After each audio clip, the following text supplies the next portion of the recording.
Welcome back. So today we're going to be creating a simple block and item. So I'm going to show you how to do everything, including creating the block state file, the model. We are probably not going to be extending any block or item class today, but we'll get to that in just a moment. So first things first, I wanted to show the resources folder. So we did not set this up last time. So previously it just had meta-inf and pack.nc meta. I've gone ahead and added assets and data. I haven't put anything in data yet because we won't be using that today. In assets, you'll need a folder that matches your mod ID. So in this case, it is just tutorial. And in there, you're going to need 4 folders: block states, lang, models, and textures. And I encourage you to maybe just go on GitHub and check the structure there. There are also a few other folders in here, which we're not going to need today, but I went ahead and created all the common ones. So block states is not going to have any other folders in it. In lang, this is where localization files go. So typically you will have an American English localization file, so that is en_us.json. This is a JSON file now, and it's important that all the letters in the name be lowercase now. So if you're renaming the file, if you're updating your mod and renaming the file, and you're using Windows, you won't be able to rename it here if you're just lowercasing the letters, because Windows is dumb and doesn't care about casing. So you can actually rename files in IntelliJ as well, which might be the best way to do it. So Shift F6, and then you can rename the file. So now into models, we've got a block and an item folder, which are both empty right now, not created the files. And in textures, we've got block and item as well. I believe in previous versions, these were typically plural, but now they're singular. Typically, you would also have a GUI folder if you're going to have any kind of blocks with interfaces. And if you want armor, you're going to need a folder called models, and then one in that called armor. And you can see the structure here in IntelliJ as well. Note that it does combine any directories that just have a single directory in them. So see, it says assets.tutorial. That's actually a folder within a folder. Okay, and I believe I mentioned last time, I just went back and put some JavaDoc and some comments here and there wherever it felt necessary. I've also added a changelog file, which is pretty basic, and let me actually pull up. So I typically follow the keep a changelog format. You can go to keepachangelog.com and it will kind of describe how to format your changelog, and you can view some of my mods if you want to see an example of that. This is similar, but a little bit different since it doesn't need to be as complex. And I went ahead and added an MIT license to this project. I'm not an expert on licenses, but my understanding of MIT is that it basically has no restrictions except you cannot hold the author liable for any damages. What damages may occur from using a mod, who knows? Probably nothing, but it's pretty much every license has that waiver of liability at the very least. Okay, so let's go ahead and get to the code. So I've already created the init package here, and we're going to be creating 2 classes. I'll go ahead and just make both of those here. So I'm going to call one mod blocks, and the other mod items. And I'm going to go ahead and go into presentation mode, so the text should be big and easy to read. So we're adding a block today, but blocks also typically need an item. Not all blocks require an item, but most will. So let's go ahead and add something. We're going to add a map, and that's going to be string to item block. And we'll call this blocks to register. And I'll make that a linked hash map.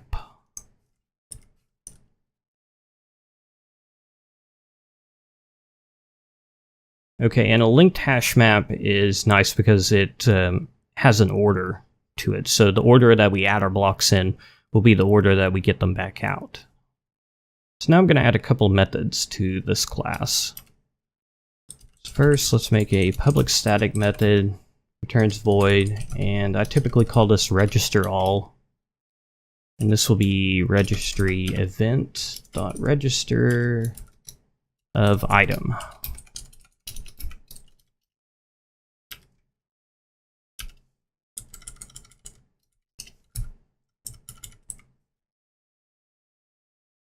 Okay, and we'll come back to that one in just a moment. So now let's create, this method can be private, and we're going to go ahead and make this a generic method. It's going to have one type, t extends item. We're going to return type t, and this method will be called register, and it will have two parameters. We'll give it a string parameter for the name of the item, and type t, the item we want to register. So we're going to do a couple of things here. So notice I'm passing in a string, but we actually need a resource location here. So let's go ahead and create that. And the reason I'm not just passing in a resource location is, actually I've got the helper method for that.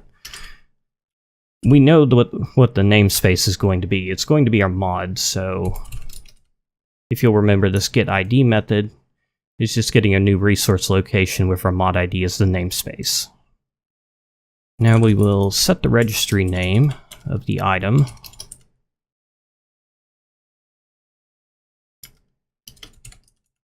And then register the item. Forge registries.items.register item. And then return the item so that we can save it in a variable. Since we're just working with the one block today, we're not going to be actually saving that in a variable, but typically you would have something like public static item, my item, and then in register all you would assign that in here, so just register and then whatever.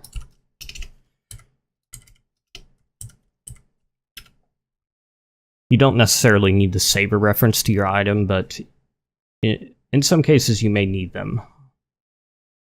We are going to register blocks first, and then we can do items later on. I'll just say nothing yet. Okay, and to register the blocks, I'm going to say blocks to register for each mod items register. So in this case, we're passing in a method reference. As I mentioned in the previous video, I think just in the comments and the description, you need to know lambda expressions and method references. So in this case, you could see it wants a by consumer of string and item block. So this is why we're using a map. It's just so that we can easily pass in the method reference, and this will register all of our blocks. Now, let me actually show you something. So this is what it would look like if you were to do a loop. So it's quite a bit more code, but this does effectively the same thing. But since we're in Java 8, we can just do it like that. Okay, so let's go back to mod blocks. And this is going to be set up in a very similar way. So we're going to have a register all method, which will take the registry event.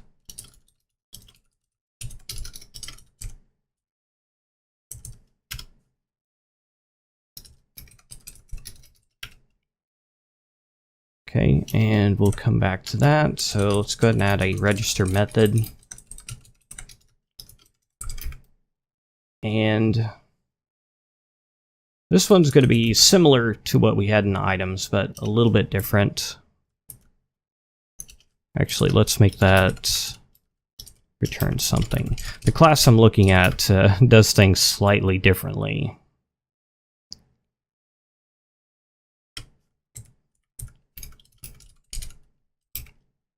Okay, and we're going to have one more parameter. We're going to mark this as nullable, and it's going to be item block, and we can call that item.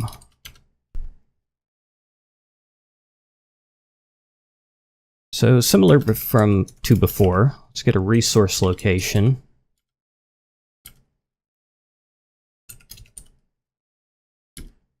Let's set the registry name on the block. Then we need to register the block itself.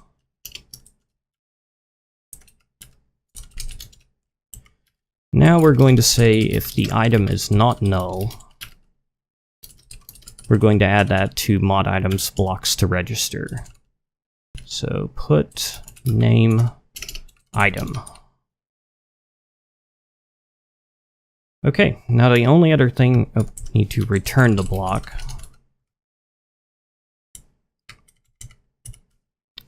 And actually create a block.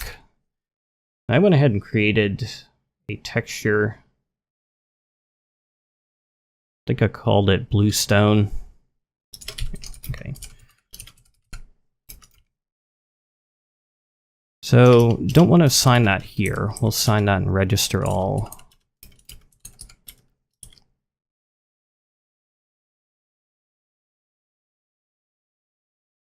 So blue underscore stone. Again, with registry names, you want lowercase letters and underscores, nothing else. For the block itself, just create a new block. This wants a properties, so we need to do properties.create. And we need to give it a material. Just give it rock, which is used for stone and other similar blocks. Then we can chain on additional calls here. So typically you want to set hardness and resistance, and I can never remember what these values are. Let me see.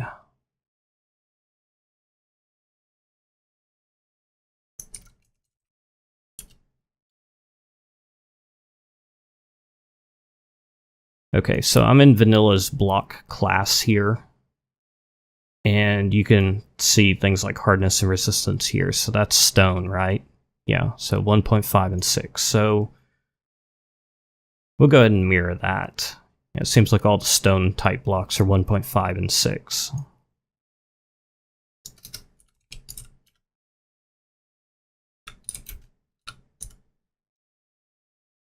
Okay, anything else we might need here? We'll go ahead and set the sound type just to make sure. I think the default sound type is stone anyway, but let's go ahead and set that.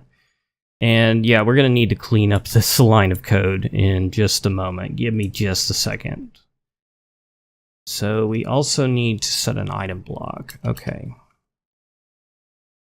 Let me actually make one more version of the register method here, because most of the time our item blocks are going to be the exact same thing. Yeah. So it's going to be pretty much the same method, just without the item. Or the same signature. Okay, and we will return register name block, and we're going to create a new item block here. So this requires the block and a new item.properties. So with the item properties, you actually use a constructor. There's no static factory method like the block properties. And see, is there anything we want to call here? Probably want to set the group. Don't think there's anything else we'd want for a block. So we'll go ahead and use one of the vanilla building blocks item group. All right. And just so that this is a little bit easier to read, let's go ahead and extract that. Yeah. So Control-Alt-V will refactor, extract a variable. So that's a bit easier to read. All right, and now this is calling that newer register method, which just creates the item block for us. And if you need to, you can add the extra parameter and create the item yourself, or pass in null if you don't want an item. Like I said, most of the time you want an item, but there are some cases, like if you're adding new flower pots with plants in them, typically you don't want to add an item for those because you would never get those in your inventory under normal circumstances. But if it's a block that you can break and pick up, you want an item. Okay, and I don't really like how this is so much stuff on one line here. You can see it's going past this margin I've got here, which I believe is 120 characters. So this is a very long line. You may want to break it up. Typically, I'll break up the block properties just on each chained method call like that. So you could do it like that. Yeah, I'll leave it like this for now. Maybe I'll clean that up in a different way later. Okay, so finally, we're not actually calling these register all methods, so we need to do that. So back in side proxy, these are lifecycle events. Go ahead and just copy this line. And again, just method reference, mod blocks register all, and mod items register all, and those will be called at the appropriate time. So now we should be able to run the mod. I think I'll need to get out of presentation mode to do that.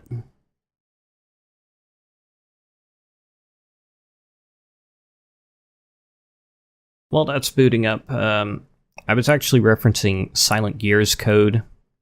I've just got this open in VS Code. So you can see I kind of did something a little bit odd with my mod blocks class here. It's actually an enum, and I don't recommend this in all cases. In the case of Silent Gear, it works well because there aren't too many blocks. But if you had a large number, like say the way Silence Gems does, this probably wouldn't be a good ideal. But this is just one way you could do it, and this lazy object here, there's an equivalent object called lazy load base that Minecraft provides, which works in a very similar way. I just wrote my own because I hate typing out long names. But my lazy object is basically the same thing as lazy load base. And let me just type that out. It is lazy load base, like that. So that's one thing you can use to basically just say, I want to create this object, but not right now, only when you need it. And if you want to go with the enum design pattern, that's necessary. But if you look at Silent Gear's mod items, it's actually just a class, because that was the most logical way to handle it in this case. Okay, so we actually crashed. Okay, what is your... So I'm guessing, yeah, you can't put subscribe event on a private, is what I'm gathering from this. Okay, yeah, that's correct. The way I'd been doing this in the past is I was actually just adding a listener for each individual method. So if you use register and then the subscribe event annotation, those methods need to be public. Okay, got a different crash.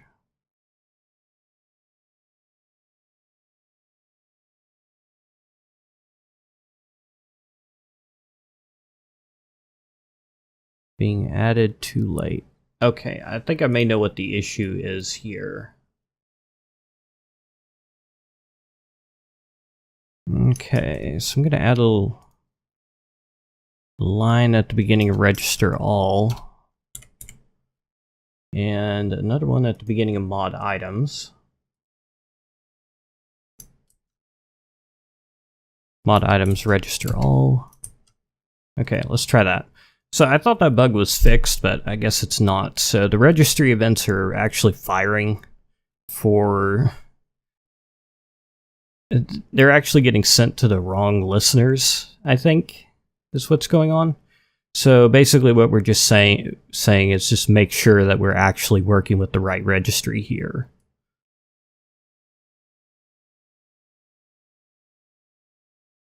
Okay, yeah, so that worked.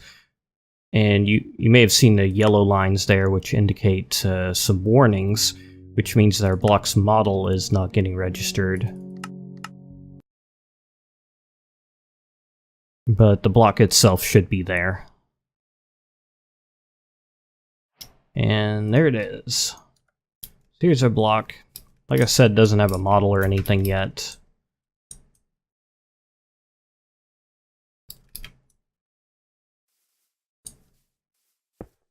So let's go ahead and fix that next.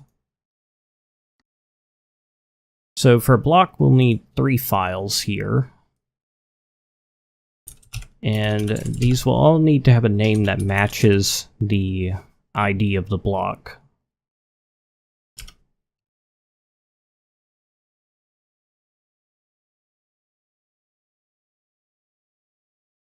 So again, that's the value we passed in right here.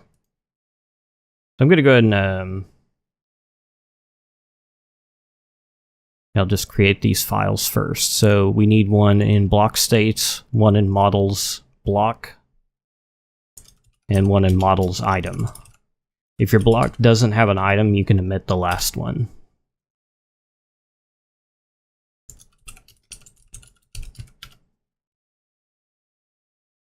Okay.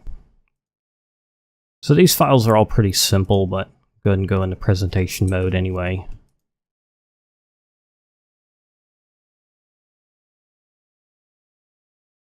So for the block states, we need an object called variance. In here, we need an object which is just an empty string. And that will have a string property named model. And this will be our mod ID, block slash, and then the name of the block. Right.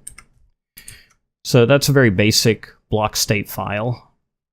It is possible to have a block with different properties in it, in which case this file will be more complicated, but this is what a typical block state file will look like. Okay, so let's go to the block model next.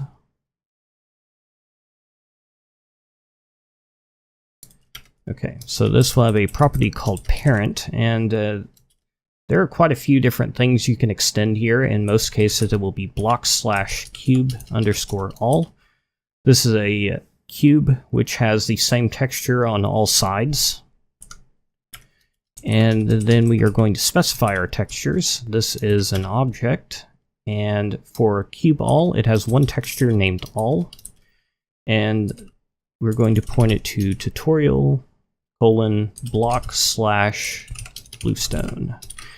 And it is possible to have like other folders in here, so if you have like a large number of textures, you can organize them like that. But in most cases, you'll probably just have them all in one folder. And finally, let's go to the item model. For blocks, this is very simple. For non-block items, it's a bit more complex, but in this case, we just have a property called parent, and we're going to point it to our block model. So I actually type silent here because that's what I'm looking at as an example. Block slash bluestone. So again, that points to the block model. Okay, let's get out of presentation mode again and make sure I didn't make a typo in this one. Yeah, I typed tutorial. So in most cases, this string that you're typing in all 3 files is going to be the same thing.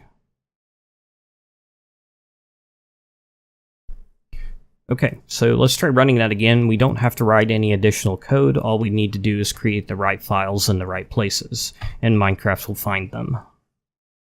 So yeah, like I said, I was just pulling up some files from Silent Gear to look at as an example. This one's formatted a bit differently, probably because I generated it with some other program.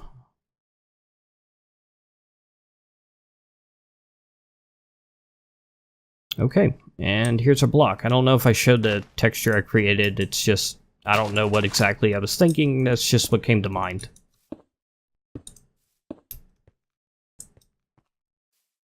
And I don't think I actually set... What am I trying to do? Alright, yeah, and by setting the material rock, I'm pretty sure that we won't be able to break it by hand. In some cases, you may have to set the harvest tool manually. But it looks like it's all working as intended. Alright, so I guess that's all I've got to say here. So just a very basic block.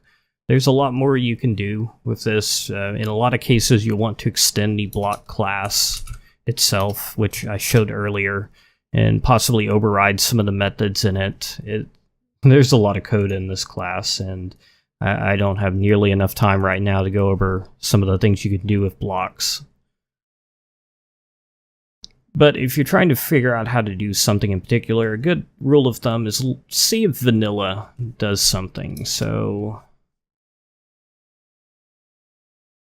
let's see if there's like a slime block. Yeah, like this block slime is probably slime blocks. So if you wanted to have something that does something similar, this would probably be a good class to take a look at. And same thing with items. There's an item class. And we also saw the item block class, which is also an item. So you can take a look at these and see how they work. So I'm going to cut this here. As before, I'll go back and comment up these classes and see if I can figure out how to best format this line. I think that's probably okay, but I'll give it some thought. So again, thank you for watching. If you have any suggestions over what you would like to see covered, let me know. I'm not actually sure what I want to do for the third video. I'll have to give that some thought. I was kind of originally thinking of programming a particular mod, but after giving it some thought, I'm not entirely sure it would be the best thing to handle this, or the best demonstration, but I don't know. I'll think about it some more. Again, if you have anything in particular that you want to see covered, just let me know. Leave a like on the video if you liked it, a dislike if you hated it, and I'll see you next time.